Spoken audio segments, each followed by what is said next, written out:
Cristiano Zanin, novo ministro da Corte, pediu vista e suspendeu a análise sobre o alcance da decisão favorável aos aposentados. É interessante a gente ver aqui já um probleminha aqui desse texto, né? A suspensão realmente foi da análise, mas o andamento dos processos já estava suspenso pelo ministro Alexandre de Moraes. Certamente esse pedido vai continuar, esse andamento vai continuar suspenso, né? A gente vai continuar aí com esse andamento suspenso até que o julgamento seja novamente pautado, ou seja colocado em pauta para aí ser julgado. Então, a revisão da candidatura do INSS pode demorar até 3 meses para voltar a ser julgada no STF. Após o ministro Cristiano Zanin, que assumiu cadeira na corte em 3 de agosto, pedir vista do processo para analisar melhor o tema. Na revisão da vida toda, aposentados pedem para incluir no cálculo de seu benefício valores pagos em outras moedas, e não só em reais, o que pode aumentar a renda previdenciária. A correção foi aprovada no STF em dezembro do ano passado por 6 votos a 5. Então, realmente, a revisão da vida toda pode ser concedida aí, né?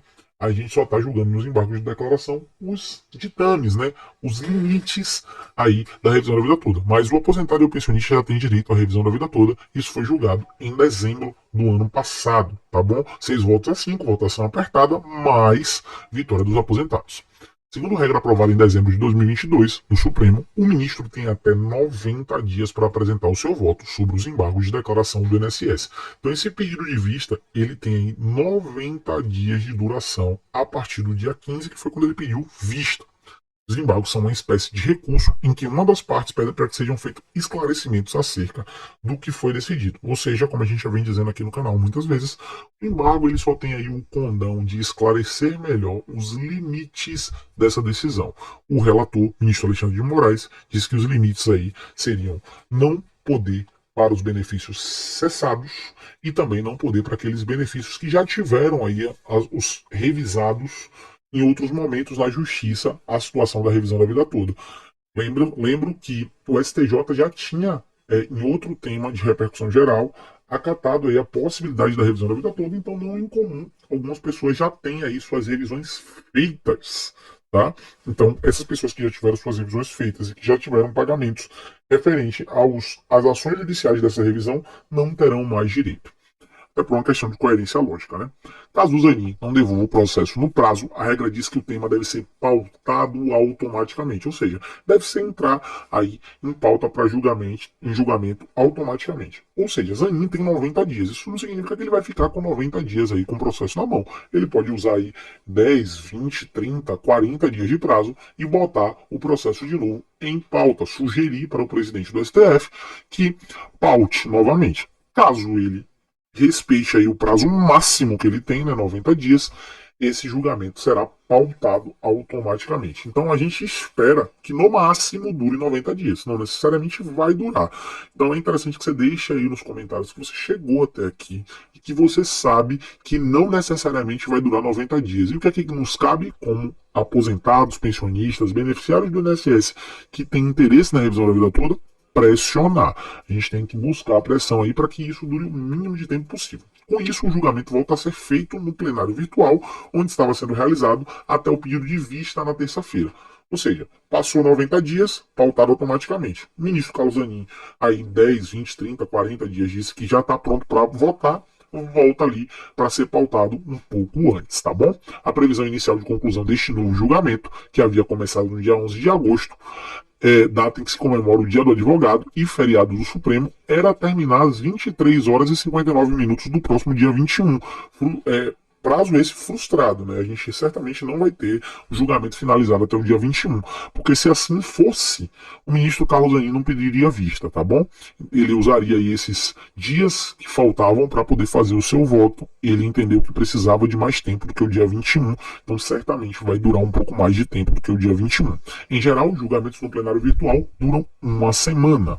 O advogado Fernando Gonçalves Dias, do Gonçalves Dias Sociedade de Advogados, classifica como indispensável o pedido de vista de Zanin, já que ele é recém-empossado e não conhece o processo. Eu entendo um pouquinho diferente aí do advogado, entendo os motivos do ministro, tá? Já havia dito isso em outro vídeo. Realmente é um processo complexo, querendo ou não. Julgar um embargo de declaração, por mais que você não vá obstar direito, você vai limitar sim a extensão desse direito. E o ministro Carlos Zanin, inclusive, precisa estar preparado para poder fazer o voto caso ele discorde do relator. Então ele realmente precisa conhecer o processo. Mas talvez ele pudesse aí, visto a sensibilidade, visto a demora desse tema no STF, ter um pouquinho mais de cuidado aí com a sua equipe para poder tentar fazer o voto dentro desse prazo, que foi um prazo inclusive até maior do que uma semana, prazo de 10 dias aí para o julgamento. Além disso, a matéria já está no Supremo Tribunal Federal há algum tempo e foi pautada já há um tempo atrás para esse período. Então, seria interessante que esse estudo fosse prévio, mas a gente entende que ele está dentro do direito dele. O pedido de vista, segundo o advogado, é coerente. O ministro acabou de chegar na Suprema Corte, não conhece o processo e não se pode presumir que ele conhecia ou que esse conhecimento era necessário para proferir o seu voto. Há de se conhecer o processo e o que está posto dentro dos autos. Concordo plenamente. Então, o pedido de vista é de todo coerente e indispensável. Eu diria aí que ele poderia ser dispensável caso o ministro tivesse feito essa reflexão, esse estudo previamente aí do processo. Mas, como não teve tempo hábil para fazer, é direito dele para constituir um voto com sua consciência e com aquilo que ele entender do processo e da decisão já proferida em dezembro de 2022. A advogada Gisele Krafuchinchin, diretora de atuação judicial do IBDP, Instituto Brasileiro de Direito Previdenciário, e advogada defensora da tese, que chegou ao Supremo, diz que o adiamento traz uma certa frustração aos aposentados. Compartilho plenamente aí da frustração da advogada Gisele, que espera alguns anos pela conclusão, mas afirma ser um direito do ministro fazer esse pedido. Concordo plenamente com ela, acho que é um direito. Acho que esse direito pode sim ser exercido, mas ele poderia aí, devido à situação, talvez ter um pouco mais de, como posso dizer, empatia pelo tema que já demora algum tempo e ter facilitado a organização da equipe dele para poder fazer o julgamento dentro do período que ali estava estabelecido. Foi um pedido precoce de vista na visão da advogada, mas que está dentro do direito dele e não houve um prolongar da matéria. Ela entende, realmente, como eu, que acho que não foi a intenção do ministro prolongar esse julgamento para além do necessário. Realmente ele queria só conhecer ali o processo. Né? Então, aqui é o pulo do gato, né? Onde a gente explica por detalhado o que pode acontecer com a revisão da vida toda daqui por diante, tá? Então, eu acho interessante que vocês comentem, que vale a pena chegar até o final do vídeo, para que vocês saibam isso aqui, mas que vocês também ajudem as outras pessoas a chegarem até esse momento do vídeo, para saber o que é que pode acontecer. Sim, é possível um novo pedido de vista. A advogada Adriane Bramante, presidente do IBDP, disse que após a devolução do voto de Zanin, qualquer outro ministro pode pedir vista, fazendo com que haja nova paralisação. No entanto, todos que ali estão já conhecem a tese e não seria necessária essa solicitação. É o que eu entendo também. O único que tinha aí motivos plausíveis para estar pedindo vista era o Zanin, porque nem participou da votação de dezembro, então era interessante talvez ele pedir aí a vista, né? Mas todos os outros são conhecedores da matéria e já proferiram seus votos. No entanto, o pedido é um direito dos ministros para analisar melhor o tema antes de dar o seu voto, até porque, querendo ou não, os embargos de declaração no voto do ministro do Alexandre de Moraes trouxe a extensão, né, do tema ali para alguns temas sensíveis, como decadência, como a impossibilidade dos benefícios cessados serem alvo da revisão da vida toda, talvez algum ministro entenda. A gente espera que os outros ministros utilizem esse período de vista do Zanin para também fazer as suas revisões no processo, sem a necessidade de novo pedido de vista, mas vocês que estão aqui nos assistindo sabem que isso sim pode ser uma possibilidade. Pedido de destaque. Após a retomada do julgamento, os ministros podem, além de pedir vista, fazer uma solicitação de destaque para levar a discussão para o plenário físico do Supremo. Essa foi a manobra utilizada pelo ministro Cássio Nunes Marques no ano passado, após a revisão já ter 6 votos a 5 no plenário, para fazer o julgamento recomeçar do zero, onde ele, não satisfeito ali com a decisão, não satisfeito com a forma que estava votando ali, levou isso para o plenário físico para uma discussão mais acirrada, para tentar trazer um convencimento para os outros ministros. É possível? É possível sim.